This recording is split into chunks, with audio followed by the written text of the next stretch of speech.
Oh les gars, c'est un délice. C'est hyper bon. Allez-y, faites-le chez vous. C'est rempli de magnésium, de protéines, de vitamines, d'oligo-éléments. Et puis c'est une caramélisation la plus diète que je connaisse. Pur bonheur. Pur bonheur. Dire les gars. Que vous dire les gars. Ah moi je mange à même la poêle. Eh oui, confinement, on se casse pas la tête. C'est un délice, c'est une tuerie. Vraiment. Hey les amigos. Donc comme je vous ai promis, hein, la recette à base de banane plantain. Alors pour ça, nous allons avoir besoin de l'huile de coco bio, pression à froid, hein. C'est justement une huile qui dégrade les mauvaises graisses.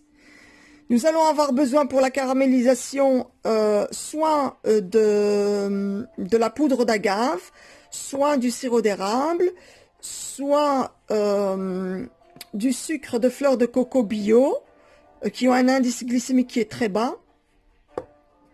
Donc pour la caramélisation, à la place du beurre, huile de coco, à la place du sucre blanc, là, de betterave, sucre de fleur de coco bio, c'est un délice.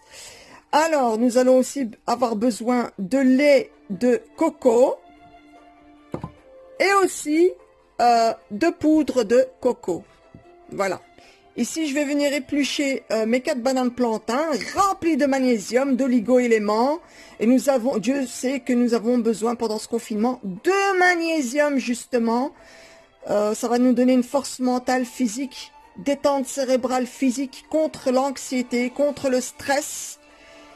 Et c'est juste formidable. Déjà que la banane est formidable pour la santé. Voyez pour la banane plantain et je vous mettrai en descriptif par rapport à la banane plantain.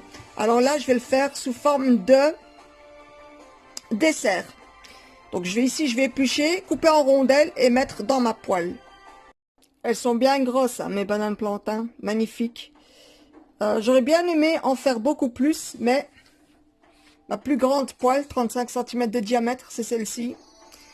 Et en faire plus, ça va pas être possible. Si je peux en rajouter, ce serait merveilleux. Voilà, puisque mes bananes plantain sont mûres, j'ai coupé des rondelles entre 1,5 cm à 2 cm d'épaisseur. Hein. Comme ça, ça ne va pas... vu que ça va un petit peu fondre avec la caramélisation, donc il faut quand même une petite épaisseur. Et plus c'est cru, moins ça sera facile à caraméliser, et moins ça sera bon, et moins ça sera bénéfique pour tout le système gastro-entérologique. Moi, je vous conseille de les prendre mûrs, pas trop mûrs, mais plus ou moins mûrs. Voilà, qu'elles soient jaunes avec des petites taches brunes. Quand vous allez les laver, elles auront l'apparence de celles que je vous ai montrées. Hein. Et puis, voilà, le résultat. Maintenant, je vais mettre sur ma poêle une bonne cuillère à soupe d'huile de coco bio, crue, pression à froid, organique, hein, vous êtes habitués. Et puis, je vais faire frire recto verso, 1 minute de chaque côté. Ensuite, je vais venir mettre mon lait de coco, la moitié ici de 400 ml, c'est-à-dire 200 ml. Et puis, je vais venir mettre 4 cuillères à soupe de sucre de fleur de coco bio. Et pour dresser, je vais dresser dans la poêle même et je mettrai ici de la poudre de coco par-dessus. Ça va être un délice, une tuerie. On peut aussi remplacer, pour ceux qui font moins attention que moi à leur santé, etc., ou qui comptent faire du sport juste après, ou qui sont en plein cheat meal, eh bien, vous pouvez mettre du sirop de canne à sucre, du sirop de canne roux. C'est ce que je faisais quand je faisais du sport et que j'étais en cheat meal. Voilà. Là, c'est pas le cas. Hein. Je vais pas vous mentir, je ne fais pas de sport en ce moment. Mais j'aimerais bien en refaire avec vous. Et vous me le mettez en commentaire. Oui, nous avions envie de faire du sport avec toi. Nous n'avons pas envie de faire de sport avec toi. Laisse-nous tranquille. Ou bien vous ne mettez rien. Oui ou non. Maintenant que l'huile de coco est chaude, je vais venir mettre mes rondelles de banane plantain. Donc je vais faire rissoler ça 1 à 2 minutes recto verso.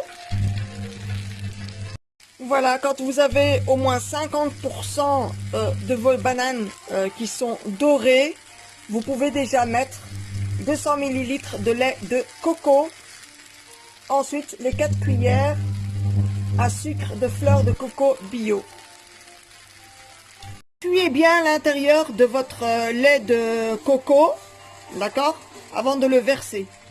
Donc voici le résultat avec donc le lait de coco ainsi que 4 cuillères de sucre de fleur de coco. Donc vous obtenez ce résultat après avoir mélangé avec votre cuillère ou votre spatule, en bois de préférence ou en plastique. Ensuite, j'ai mis 4 cuillères à soupe de coco râpé.